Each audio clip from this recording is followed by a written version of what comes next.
For 1,000 years, the Zillion ascendancy had brought purity to the stars. They moved through the galaxy in ships of light, vessels that looked more like captured nebulae than machines. Their technology was perfect, clean, and absolute.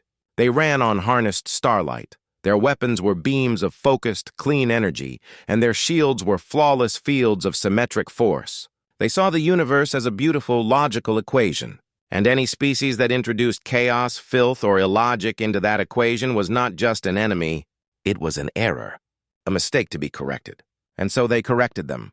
They arrived, they judged, and they purified a species, a gentle, painless, and complete erasure. Then they found humanity, a species that ran on controlled explosions, that weaponized compressed chemicals, and that had just, to their horror, mastered the filthy power of the split atom.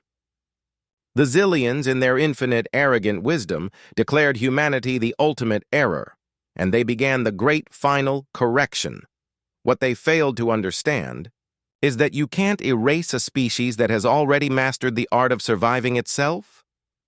The war, if it could be called that, had been short, and it had been a slaughter. The United Earth Defense Fleet, a proud collection of heavy cruisers and carriers, had met the Zillion fleet just beyond the orbit of Mars. The Zillions had not fired a single missile. They had simply opened their shields. The human kinetic rounds, massive tungsten rods traveling at a fraction of light speed, impacted the Zillion energy fields and were, quite simply, deatomized. The human nuclear warheads, the ultimate expression of humanity's primitive rage, were nullified. Their fission chains stopped before they could even begin. Then the Zillions had responded. Their purifier lances, beams of clean blue light, had touched the human ships. And the ships, one by one, had simply come apart. Their molecular bonds dissolved. There were no explosions, no fire. Just a quiet, clean, and total disassembly. The pride of Earth's fleet was gone in less than an hour. Now the Zillion ascendancy hung in orbit, a silent, beautiful, and terrifying collection of crystalline ships. Their leader, High Conductor Thrax, a being of tall, slender grace, looked down on the blue-green world from his flagship, the Symmetry. He saw not a home, but a contamination. His voice, a calm, melodic series of tones, was broadcast to the remnants of human command, huddled in their deep earth bunkers. "You have been judged," the perfect, sexless translation stated. "Your development is a paradox. You are intelligent, yet you embrace chaos. You build, yet you live in filth. Your energy sources, your fire, your chemicals, your atom breaking are an offense to the logical order of the universe. You are an error, but the ascendancy is merciful. We will not make you suffer. Surrender your world. We will cleanse it, and you. It will be a painless transition to non-existence." In the Hephaestus bunker, buried 3 miles beneath the Rocky Mountains, General Eris Thorne listened to the broadcast. His face was a mask of cold, exhausted fury. Around him, the last leaders of humanity watched their world die. The Zillion blockade was absolute. Mars was silent. The Europa outpost was silent. The Zillions were methodically purifying the outer colonies one by one, and there was nothing humanity could do to stop them.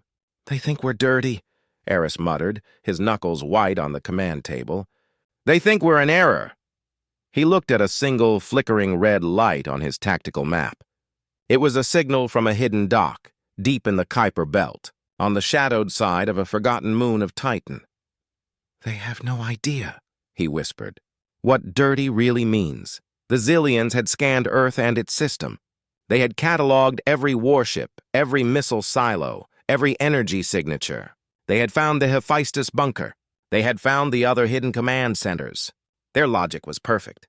Their data was complete. But their data had a blind spot. They had classified all human technology as primitive. Their scans had detected the Hephaestus project on Titan, registered its fission-based power signature, and dismissed it as a low-level mining station, an antique, a piece of harmless industrial junk. They had not scanned it closely, because to do so would be to wallow in its filth. It was beneath their notice.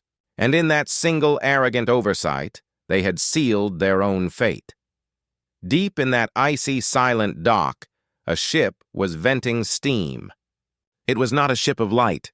It was a ship of iron and lead and tungsten. It was not sleek or beautiful. It was, in fact, an abomination of brutalist, functional design. It was a cylinder, encased in a sphere, encased in a spike.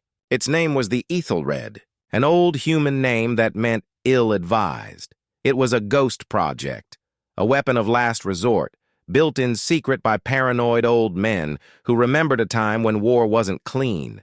It had no artificial gravity. It had no energy shields. It had no plasma cannons. Its computers were rudimentary, shielded by simple solid-state electronics. Its engines were not graceful drives.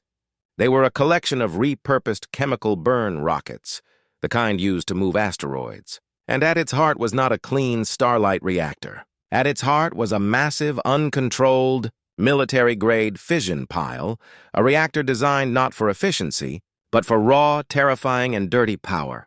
On its bridge, which looked less like a starship's command center and more like the inside of a 1950s submarine, an old man strapped himself into the command chair. His name was Elias Thorne.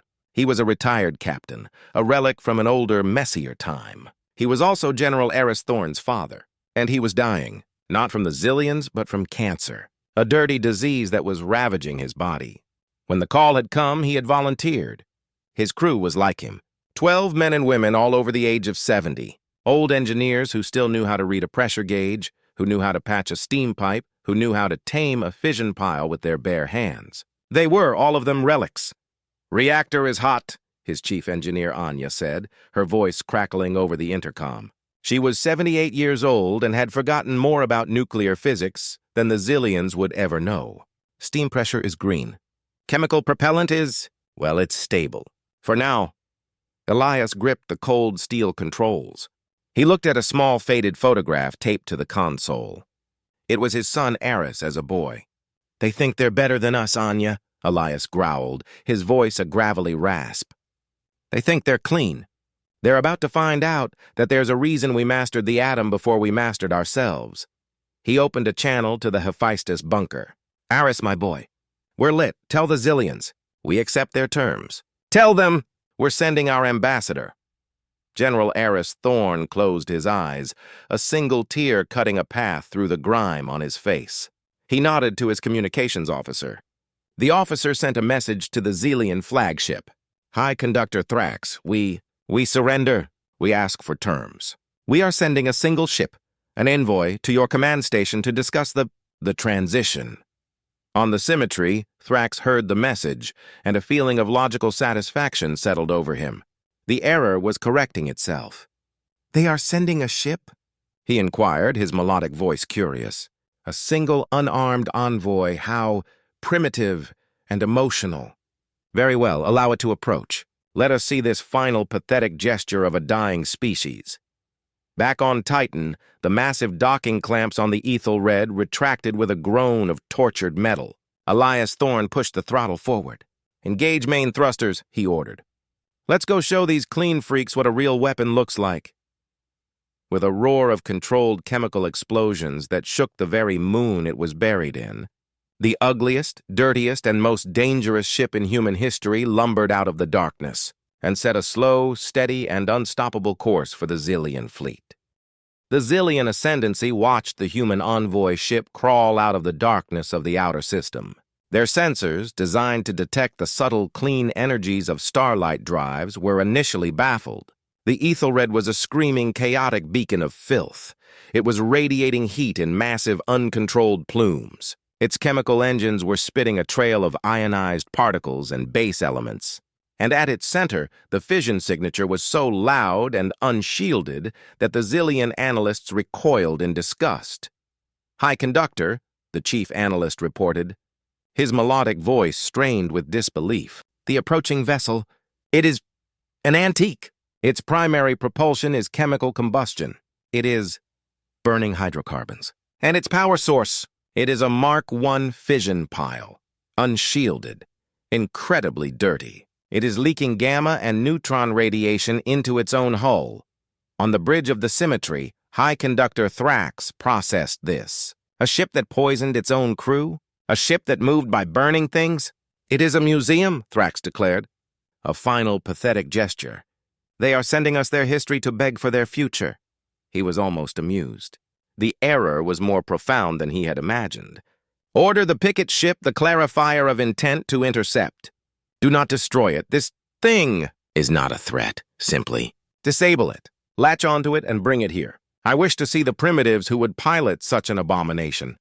The clarifier of intent was a small, needle-like ship, a beautiful sliver of crystal and light. It moved with the silent, impossible grace of Zillion technology. It intercepted the Ethelred in the cold void between Saturn and Mars. It hailed the human ship. Human vessel, you are detected. Power down your propulsion and prepare to be boarded. You will not be harmed. On the bridge of the Ethelred, Elias Thorne looked at the tiny, beautiful ship on his view screen. It was dancing around them, fast and arrogant. Boarded? He grunted. I don't think so. He looked at his navigation console. Their course was still locked on the Zillion command station, a massive lattice-work orbital platform called the Conductor. Anya, he said over the comm. Give him a little hello. Vent main coolant port side. Venting, Anya's voice crackled back. A massive port on the Ethelred opened, and a cloud of superheated steam and radioactive coolant, boiled directly by the fission pile, was ejected into space. It was a chaotic, expanding cloud of hot particles and ionized water. The clarifier ship, which was moving in for a clean, disabling shot, was suddenly engulfed in the cloud. Its sensors, designed to read clean energy fields, were instantly blinded. The steam and particles were opaque, a dirty smokescreen of a kind they had never encountered. Sensors are blind, the Zillion pilot cried out, his voice losing its melodic calm. The filth. It is coating our hull. Temperature rising. The radioactive steam was not just dirty. It was corrosive. It began to eat at the delicate, crystalline, psychoreactive hull of the Zillion ship. Alarms. Alarms that had not been heard on a Zillion ship in 1,000 years began to wail. The clarifier recoiled, firing its plasma lance in a panic. The beam of clean blue energy shot out and struck the Ethelred square in its massive, ugly midsection. On the symmetry, Thrax watched, expecting the ship to be sliced in two. The beam hit, and the Ethelred shuddered. On its bridge, Elias was thrown against his straps. Red lights flashed. Damage report, he yelled. Impact on ablative layer 1, the engineering officer, a man named Grizz, reported. Hull temperature at impact point is 5,000 degrees. The armor, it's boiling. It's slag, but it held. Layer 1 is gone. Layer 2 is compromised. He paused, looking at his readings. But we have 19 layers left. The Ethelred was not a high-tech ship. It was a brute. Its armor was not an energy field. It was 21 distinct layers of solid matter. A layer of tungsten, a layer of depleted uranium, a layer of advanced ceramic, a layer of lead, a layer of carbon composite, repeated over and over. It was not designed to deflect energy. It was designed to absorb it, to be melted.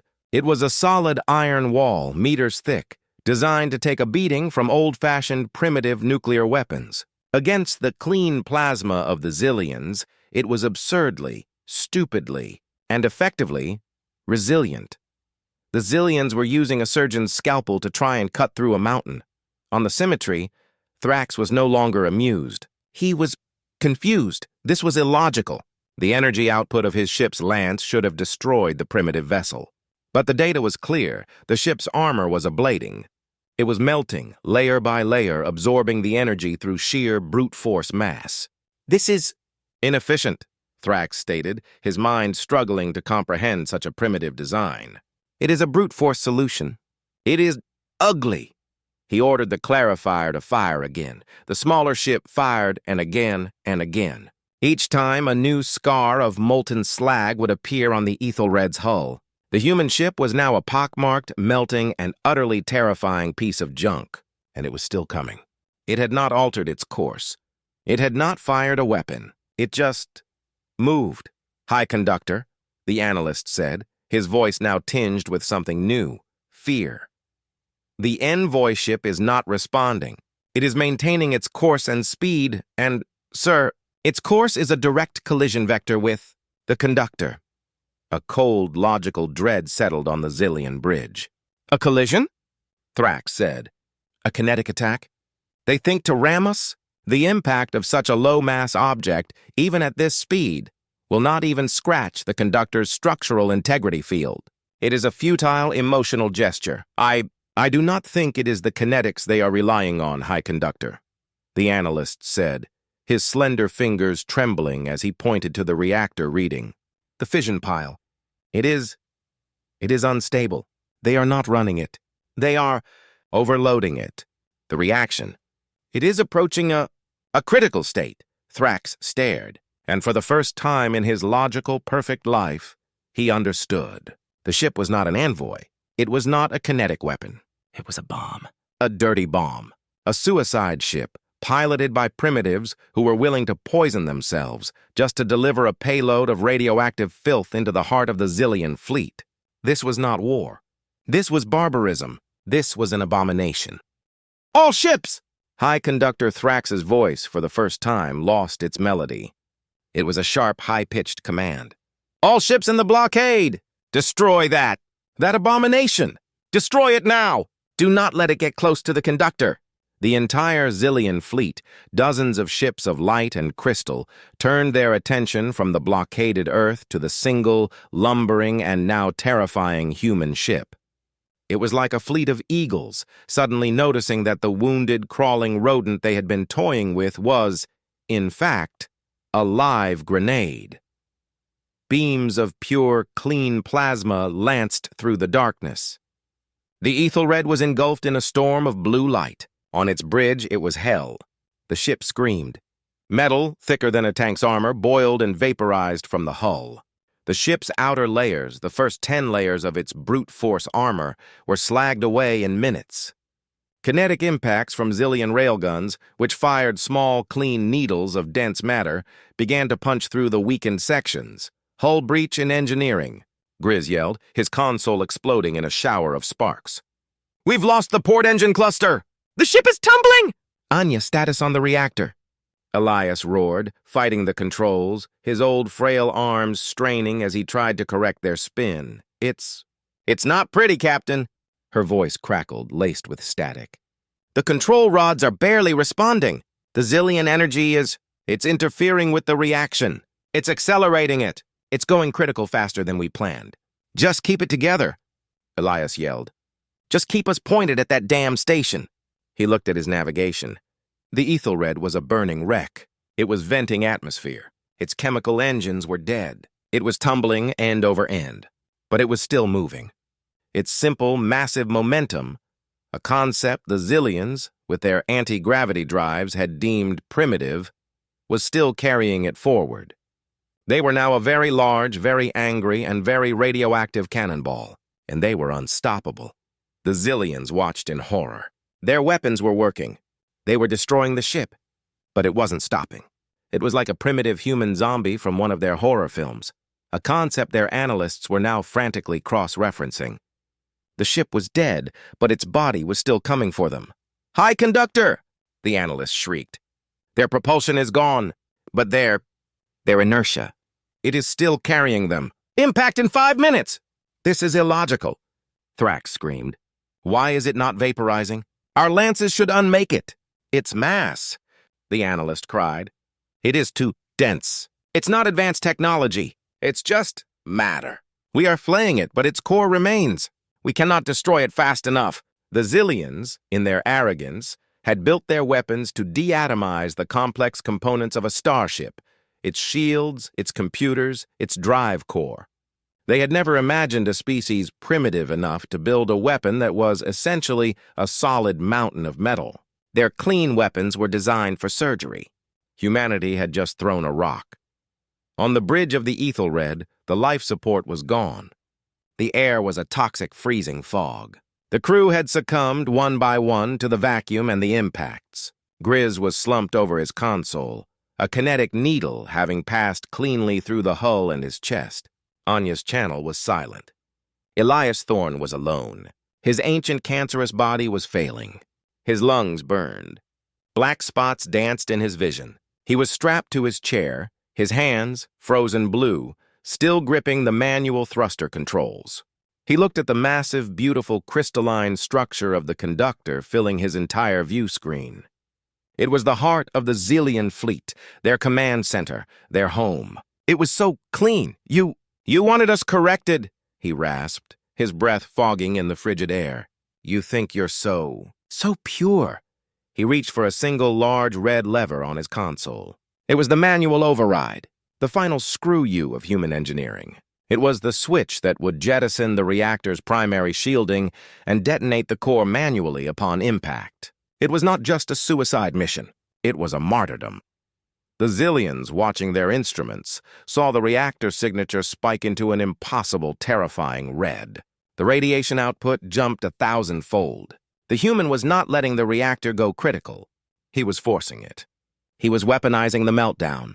This was the moment the Zillion ascendancy broke. The concept of suicide was, to them, the ultimate failure of logic. But suicide to achieve a tactical goal, to weaponize your own death, to embrace the filth of an atomic meltdown as a tool, this was not just an error. This was a moral abyss. It was a level of barbarism so profound, so alien, that their perfect logical minds recoiled. It was, in their terms, the ultimate expression of evil. Flee, Thrax whispered, his melodic voice completely gone, replaced by a dry, terrified croak. All ships, flee the conductor. It is. But it was too late. The tumbling, burning, slagged hulk of the Ethelred, a monument to human defiance, slammed into the heart of the Zillion command station. There was no sound in the vacuum of space, but the impact was an event that defied the senses. The sheer momentum of the Ethelred, a solid mass of tungsten, lead, and iron, traveling at thousands of miles per hour, struck the delicate crystalline lattice of the conductor. The Zillion station was an engineering marvel, a thing of impossible beauty and lightness. It was not designed to be touched. It was not designed for a primitive concept like kinetic impact. The Ethelred did not explode. It penetrated. It punched a hole through the station's outer rings, shattering graceful spires and elegant habitats. It was a sledgehammer crashing through a cathedral of glass. The sheer, brutal, dirty force of the impact tore the station apart. But that was not the weapon. That was just the delivery system. As the mangled but intact core of the human ship plunged into the station's central command sphere, Captain Elias Thorne, in his last conscious act, threw the lever. The fail-safes were gone. The control rods were ejected. The fission pile, already hopelessly unstable, went from critical to supercritical in less than a nanosecond. It did not explode in a fireball. That was not its design. It breached. The reactor core melted, vaporized, and became a sun. But it was not a sun of life-giving light. It was a sun of pure, unfiltered death. A silent, invisible, and utterly unstoppable wave of hard radiation, gamma rays, and neutron bombardment washed through the conductor. The Zillion's clean technology had no defense. Their shields were designed to stop energy and plasma, not uncharged, high-energy particles. Their hulls were built to be psychoreactive, not lead-lined. The radiation passed through their beautiful, crystalline ships as if they were not there at all. On the bridge of the symmetry, which was docked with the conductor, High Conductor Thrax watched the hull breach. He felt a strange warmth. He looked at his slender, perfect hands. And he watched, in logical, detached horror, as his skin began to flush red, as blisters formed, as his vision blurred. An alarm he had never heard before, a frantic biological hazard warning, began to chime. His chief analyst looked up, his face a mask of confusion and pain. He opened his mouth to report, and a spray of blood, his own cellular structure disassociating, erupted from his throat. The entire Zillion High Command, their greatest tacticians, their oldest leaders, their most profound philosophers, were all on the conductor. It was their seat of power. And in an instant, it became their tomb. They died not in a clean energy burst, but in the filthy, agonizing, cellular-level error of radiation sickness. Their bodies were unmade from the inside out by the very dirty power they had so despised.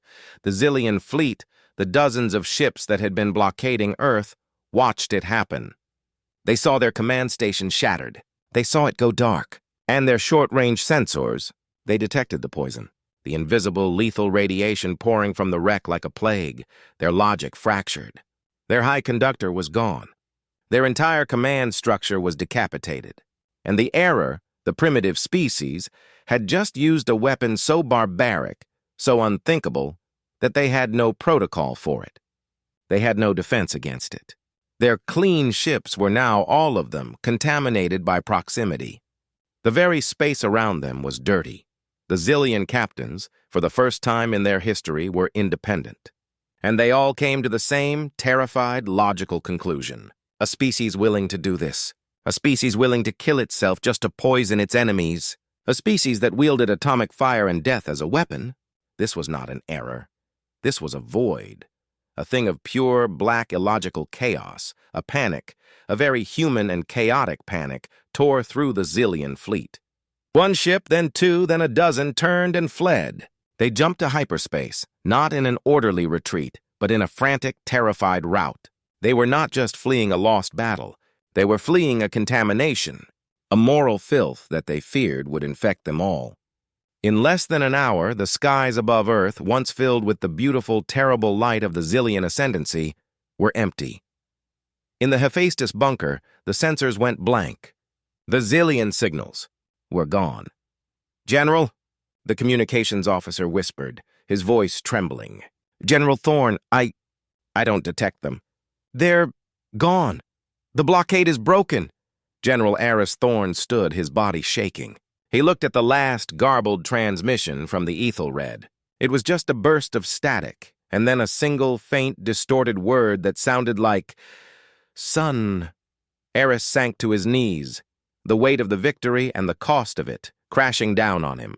His father, a dying, stubborn old man in a ship that was a museum piece, had just saved the world.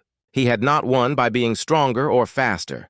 He had won by being human, by being willing to embrace the dirty, illogical, and barbaric concept of total, absolute, and personal sacrifice. He had held a torch of atomic fire, and he had plunged it into the heart of the monster that was trying to correct them.